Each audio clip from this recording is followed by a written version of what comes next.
You're watching one of a series of videos where Alisa Childers and I respond to 23 progressive Christian claims, kind of like a progressive Christian manifesto that was written by Ragamuffin TV. We deal with these claims, some good, some bad, some ugly, and I'm hoping that this helps you to think biblically. Okay, so number 22. Interesting. I was just pondering this question recently. If sin means miss the mark, and what he's referring to is the Greek word hamartia, which is one of the words that the Bible uses in Greek to describe sin, which does mean miss the mark. So if sin means miss the mark, then we all sin in every way by just being alive, for we all fall short of the glory of God. Yeah.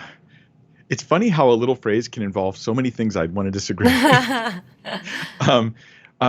I don't think we sin by just being alive. Like merely existing isn't a sin. Yeah. I don't know what that means, except that it's to devalue the topic. Yeah. The point ultimately is that sin's not that big of a deal. I think that's his ultimate point. Yeah. Sin's not really that big of a deal. Which then you got to wonder, why does he care that it's not a sin to smoke or not a sin to drink if sin's just not even a big deal?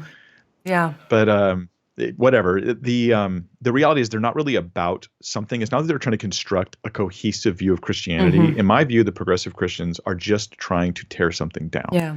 They're not trying to build something right, up. They just want to tear something down.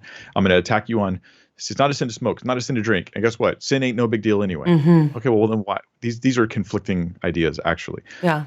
But there's a difference between the etymology of a word and the definition of a word, right? So the etymology or the origin of the word hamartia, right? It is missing the mark. It was like an archery term.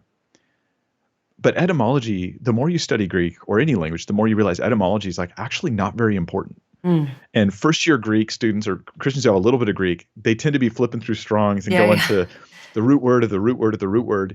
And I just want to say this is like a really bad idea. Like we should just read usage, not roots. Mm-hmm. Usage, not roots. So the usage of the word hamartia, it has meanings according to BDAG, which is a standard lexicon.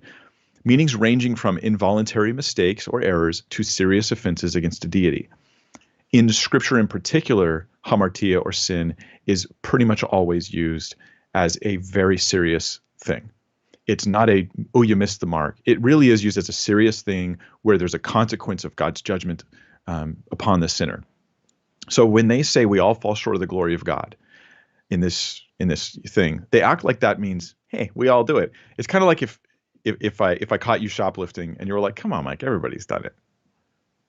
You're what you mean is, so it's not really that big of a deal. Right. Except when you have a perfectly holy and just God, if everyone's done it, it just means everyone's in trouble. Because God's not going to judge us based upon what everyone does, but based upon holiness. Yeah. So in Scripture, when it says all fall short of the glory of God, it's not a big deal. It's in Romans where Romans 1, 2, and 3 are laying out that this is why God's wrath is going to come down upon us. So this is quoting Scripture to mean the exact opposite of what it means.